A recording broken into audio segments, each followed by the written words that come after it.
The last thing you should ever do is fight a human, because you'll be picking bits of your troops out of the dirt for weeks. George Powell made damn sure the Vorkarians learned that lesson the hard way. It started when the Vorkarians launched a surprise attack on the remote human outpost on planet Zephyrus.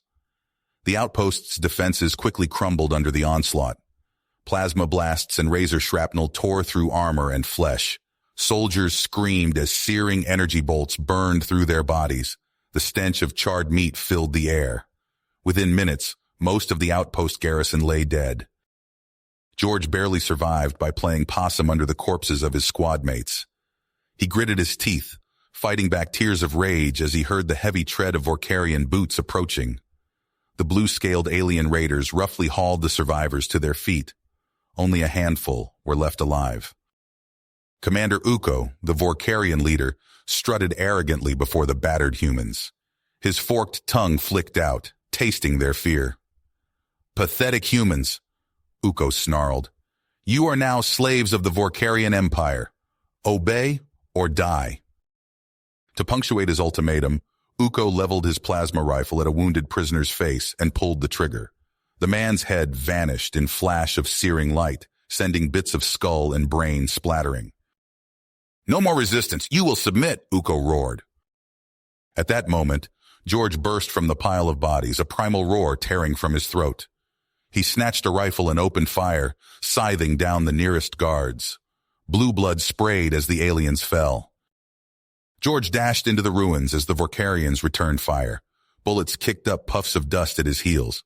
He jinked and dodged, vanishing into the rubble. A howl of alien rage chased him as he fled. George knew he was now utterly alone. No help was coming. The nearest reinforcements were weeks away. Zephyrus was just an outpost, or had been, until the Vorkarians attacked. They wanted the planet's rare minerals to build weapons and expand their empire further. If they succeeded here, they'd have a clear run at humanity's outer colonies and eventually Earth. George wouldn't let that happen. He'd sworn to defend the Federation against all enemies, even if that meant fighting solo against a Vorkarian legion. As he picked through the ruins, scavenging ammo and supplies, George discovered a horrifying secret.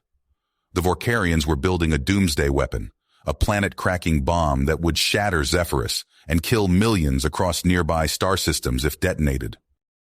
The stakes were clear. The survival of the human race hung in the balance. George knew what he had to do. No matter the odds, he had to stop the Vorkarians and destroy that planet cracker, even if it killed him. He faced a ruthless enemy hell-bent on humanity's destruction or enslavement. But they were about to learn the true cost of fighting a human. And George would be the one to teach them that lesson, written in their blood and carved into their hides. No matter how long it took, no matter how many of the alien bastards he had to kill, he'd show the Vorkarians what a human could do when pushed to the breaking point. Because if there was one thing George knew about his fellow humans, it was this. Even one human, against all odds, is still a force to be reckoned with. And when you back humans into a corner and threaten everything they hold dear, that's when humans are at their most dangerous. George trekked through the harsh, untamed wilderness of Zephyrus, his boots crunching on the rocky terrain. Jagged peaks loomed overhead, their slopes clothed in dense vegetation that had evolved to thrive in the planet's challenging conditions. He kept to the shadows, avoiding open areas where Vorkarian patrols might spot him. After hours of hiking, George discovered an abandoned mining outpost nestled in a hidden valley. The weathered structures bore scars from long neglect, but they would serve as a perfect base for his resistance operations. He set to work fortifying the perimeter and stockpiling supplies. In a cluttered workshop, George found the remains of a long-range communicator. Though battered and missing components, he carefully pieced it back together, soldering wires and rewiring circuits. Finally, the device crackled to life, and George tuned in to Vorkarian frequencies. He huddled over the communicator, listening intently to the alien chatter. Slowly, a picture emerged of the Vorkarians' plans, the locations of key installations, supply routes, and the heavily guarded construction site of the planet cracker. George knew he needed to buy time by disrupting their operations. That night, George crept through the shadows toward a critical Vorkarian depot. Sentries patrolled the perimeter, their reptilian eyes gleaming in the darkness. George timed his movements, slipping past when their attention was diverted. He planted explosive charges on the depot's munitions stockpile and fuel reservoirs. As George sprinted away, the night erupted in a fiery conflagration. The ground shuddered as multiple explosions ripped through the depot. Vorkarian vehicles and supplies were reduced to smoldering wreckage.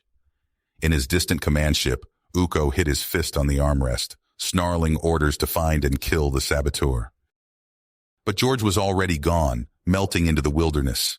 He struck again and again, crippling mining equipment, severing communication lines, and ambushing Vorkarian patrols. Whispers began to spread among the oppressed humans, tales of a lone warrior standing against the invaders. Drawn by hope, ragged bands of survivors converged on George's mountain stronghold. Among them was Adara Venix, an engineer who had once worked to tame Zephyrus itself. Her eyes lit up as she studied the planet's seismic data. "The terraforming engines," Adara said, pointing to a schematic. "If we can destabilize the crust near the planet cracker site, the resulting quakes should buy us some time." George nodded grimly. It was a desperate gamble, but they were running out of options. As they planned their next move, a broadcast suddenly cut through the chatter. Uko's hated voice filled the air. "George Powell," Uko growled. "I have someone you might want to see." The camera panned to reveal a terrified human child in Vorkarian custody. "Surrender yourself or the boy dies." George's knuckles turned white as he gripped the communicator. The resistance fighters looked to him, awaiting his decision. He met Adara's gaze, a wordless understanding passing between them. "Uko doesn't know what he's just done," George said, his voice hardening with persistence. "He's given us a chance to end this once and for all. It's time we show the Vorkarians what humans are truly capable of." Alone, George strode toward the rendezvous point, his steps unwavering.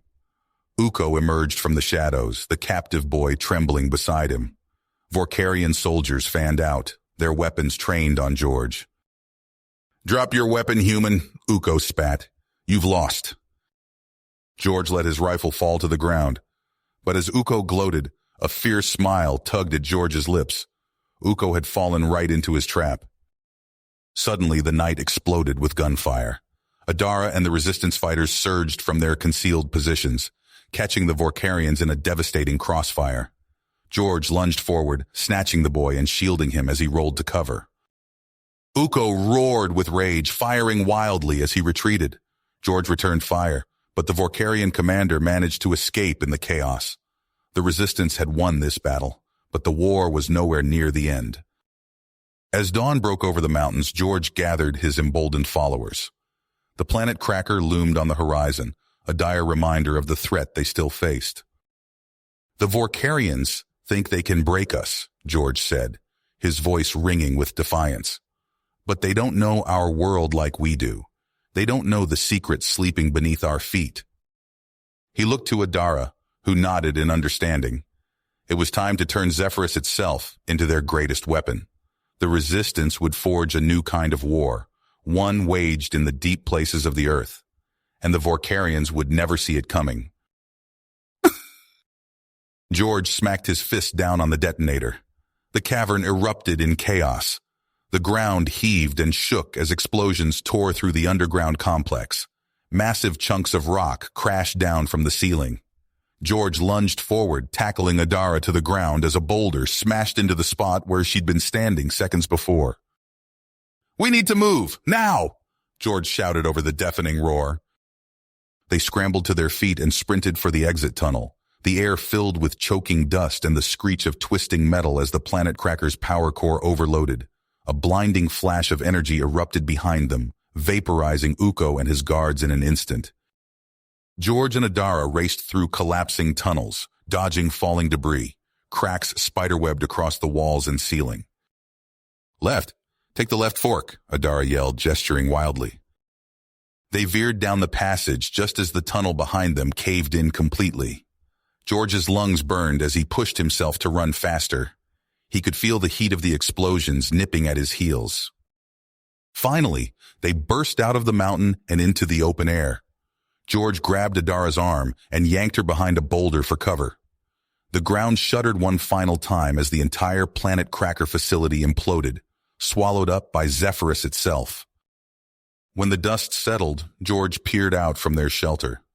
Where the Vorkarian base had stood was now nothing but a massive sinkhole. He let out a ragged breath.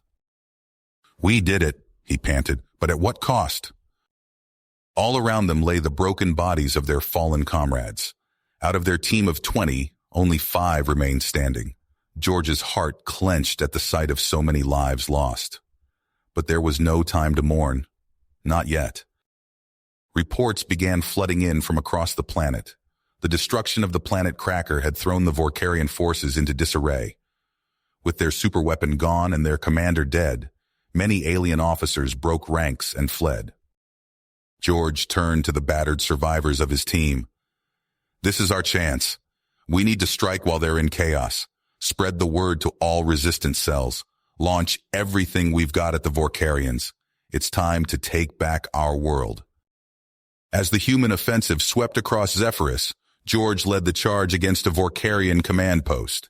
They fought block by block through the ruins of New Houston, the planet's capital. In the command center, he discovered a trove of alien intelligence reports. His blood ran cold as he scanned the data.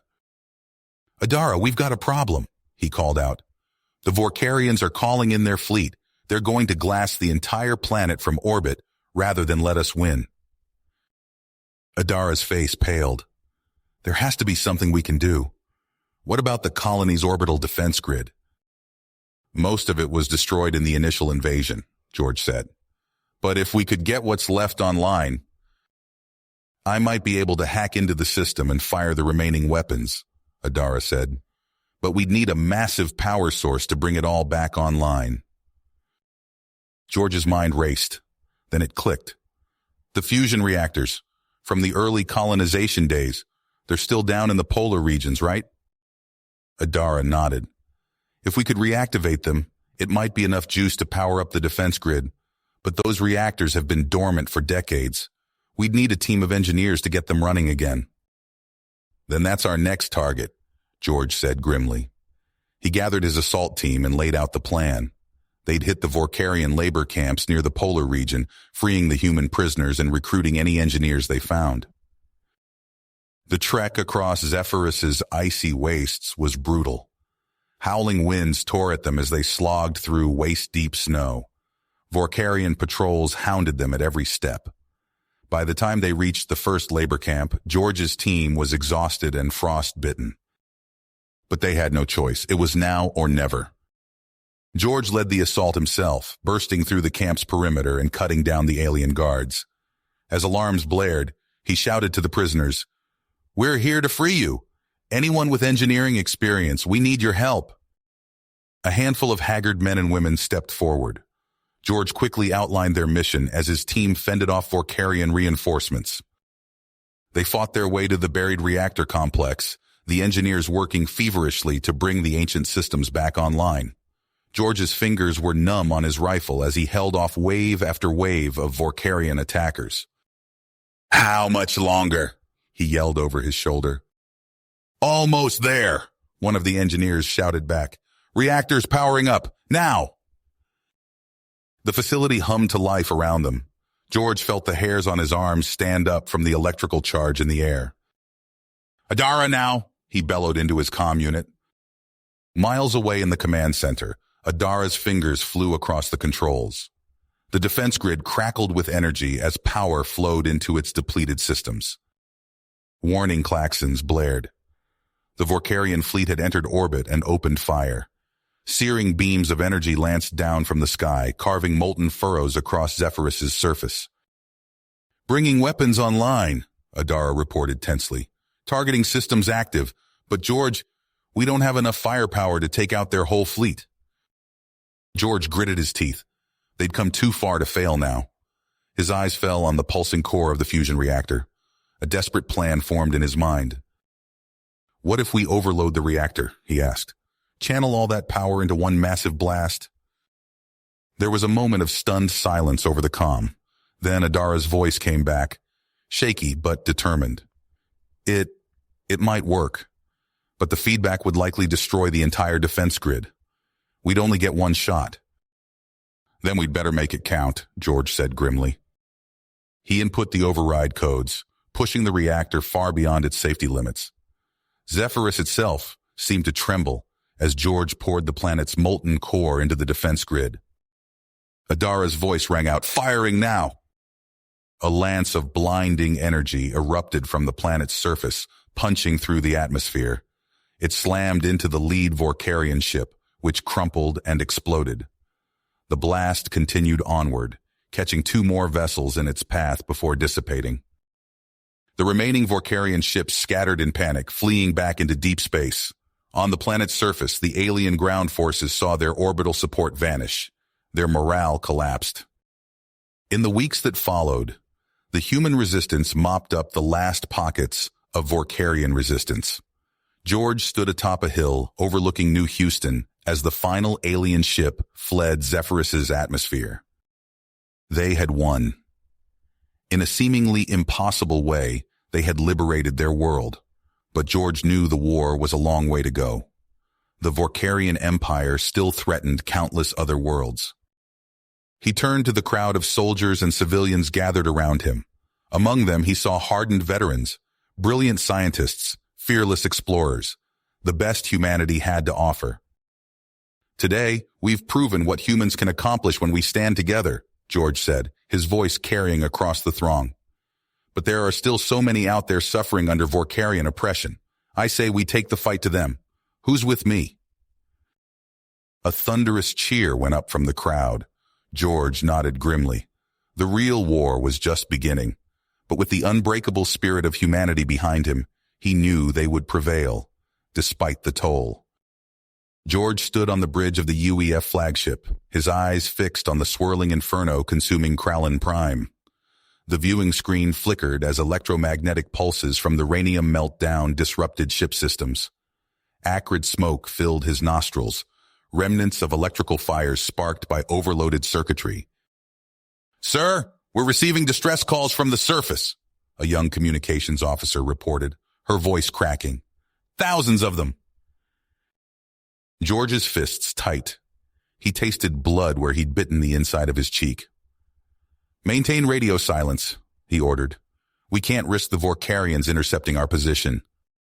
Adara approached, her face ashen. "The reactor cascade exceeded our projections. Fallout will render the entire Kralian system uninhabitable within hours." George nodded, his expression carved from stone. "Status of the Vorkarian fleet?" "Scattered. Most jumped to hyperspace after their shipyards were destroyed. A few stragglers are still bombarding population centers."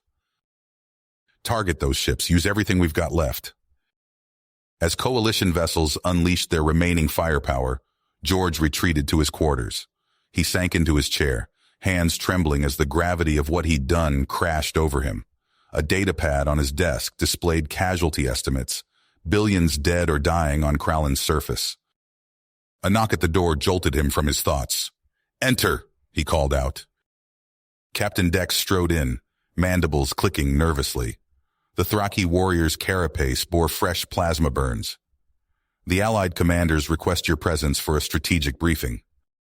George rose wearily. "Of course, lead the way." In the war room, a motley assortment of species gathered around a holographic star map. An Altarian admiral, her iridescent scales shimmering, spoke first. "The destruction of the Kralin shipyards has crippled Vorkarian production capacity. We must press our advantage before they can regroup." Murmurs of agreement rippled through the assembled leaders. George felt their eyes upon him, waiting for his input. He studied the map, noting the concentration of Vorkarian forces near their core worlds. "We've dealt them a blow," George said, his voice steady. "But make no mistake, the Empire is far from defeated. They still control vast resources and populations. Our next move will determine whether Kralin's sacrifice was in vain." He pointed to a cluster of systems deep in Vorkarian territory. "Here, their central command hub. If we can penetrate their defenses and strike at the heart of their leadership, we might force a surrender. The room erupted in heated debate. George let the arguments wash over him, his mind already racing ahead to the battles to come. As he gazed at the star map, he saw not points of light, but billions of lives hanging in the balance. The price of victory would be steep, but the cost of failure was unthinkable. You have reached the end of the story. If you enjoyed this story and want to support us, please leave a like and subscribe to our channel, and for every comment that says 88, I will heart every single one of them. Thank you for your time.